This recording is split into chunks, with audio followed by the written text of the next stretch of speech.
Trump stages another Oval Office ambush, lecturing South Africa's Ramaphosa.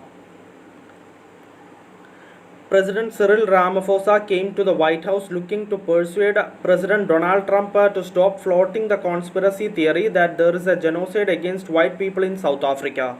Instead, the man who had helped negotiate the end of apartheid walked into a trap. Ramaphosa had sought the meeting with Trump in a bid to build a relationship with the president and boost trade. He bought two white South African professional golfers and the country's white agricultural minister, plus a book on the sport to present to the US leader.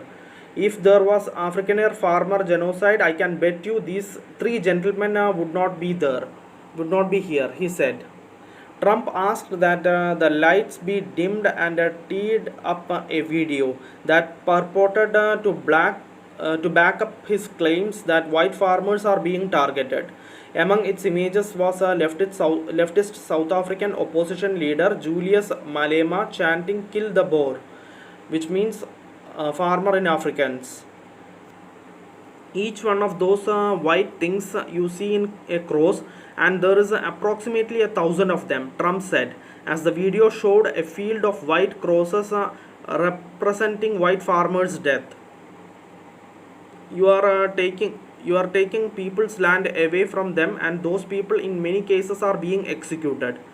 The episode confirmed the fears of some of Ramaphosa's advisors, who had warned he was being lured into an Oval Office encounter similar to the one that Ukrainian President Volodymyr Zelensky experienced earlier this year when Trump berated him over his handling of Russia's invasion.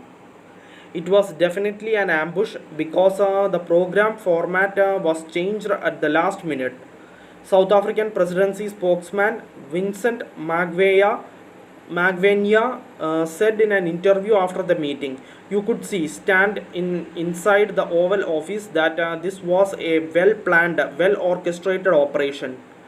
That video and those articles had no credibility whatsoever," he added.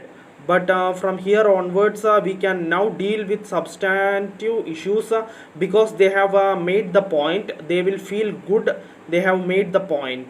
And we can now focus on what needs to be done to take the relationship forward. The rand weakened as the discussions between Trump and Ramaphosa became more heated. It traded 0.1% lower at 17.9450 per dollar by 8:25 p.m. in Johannesburg, reversing an earlier gain of as much as 0.4%.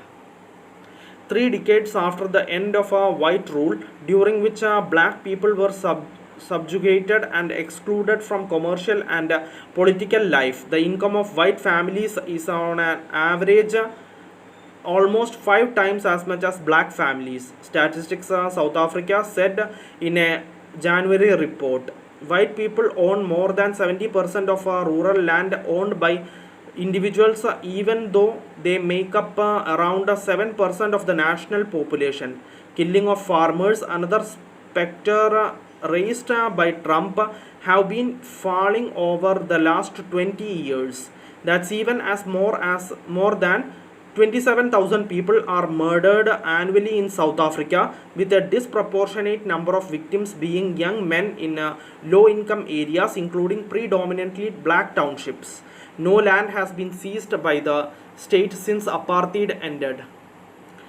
There were multiple signs that Trump and his team had this welcome in mind for Ramaphosa in order to defend their decision to grant refugees status to white South Africans.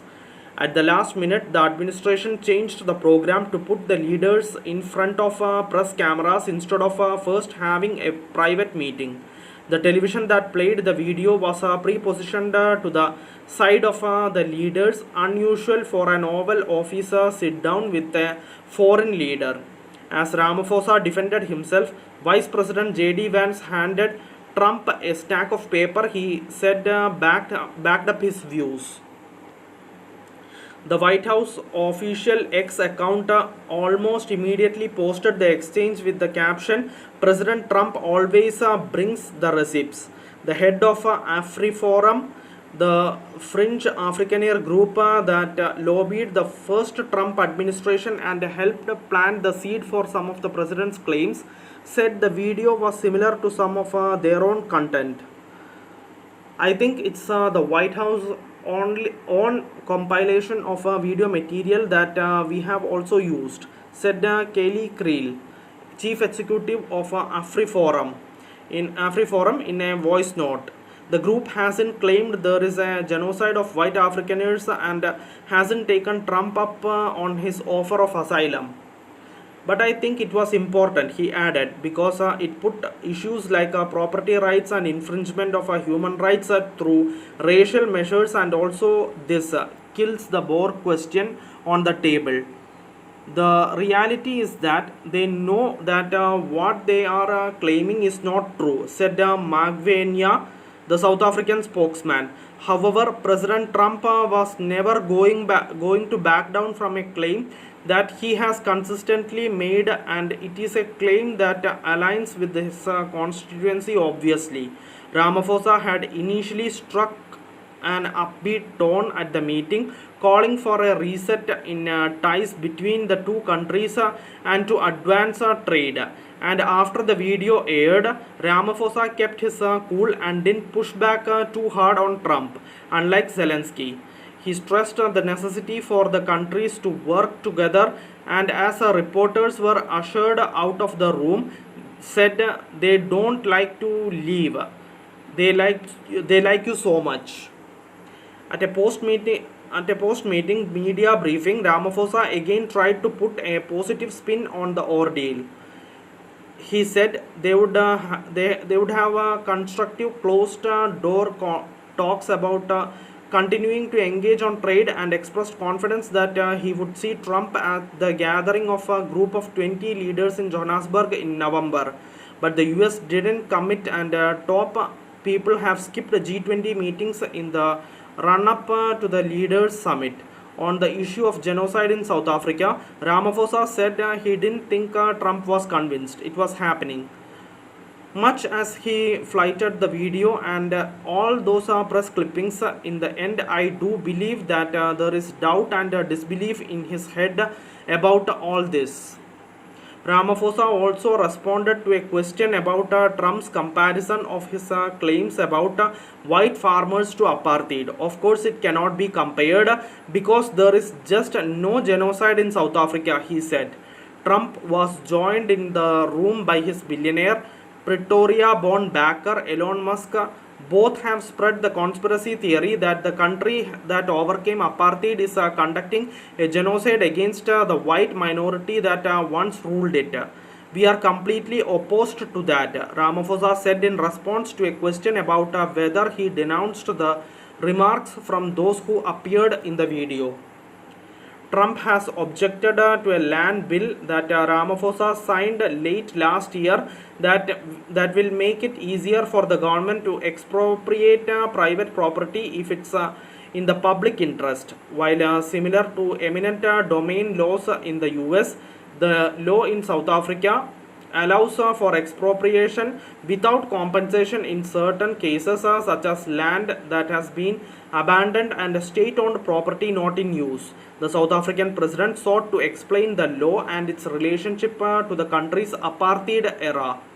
Ramaphosa, a lawyer who has led South Africa since 2018, was accompanied on his trip by the Agriculture Minister John Steenhuisen, who has called claims of a genocide nonsense, along with the trade and foreign ministers as well as billionaire Johan Rupert.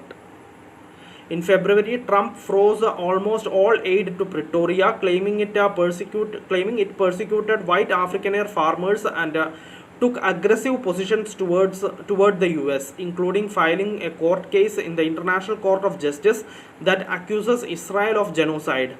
Last week, the US granted a first batch of white Afrikaners refugee status, flying them in on a chartered plane. Thank you for listening. Thank you for watching. Thank you everyone. Bye.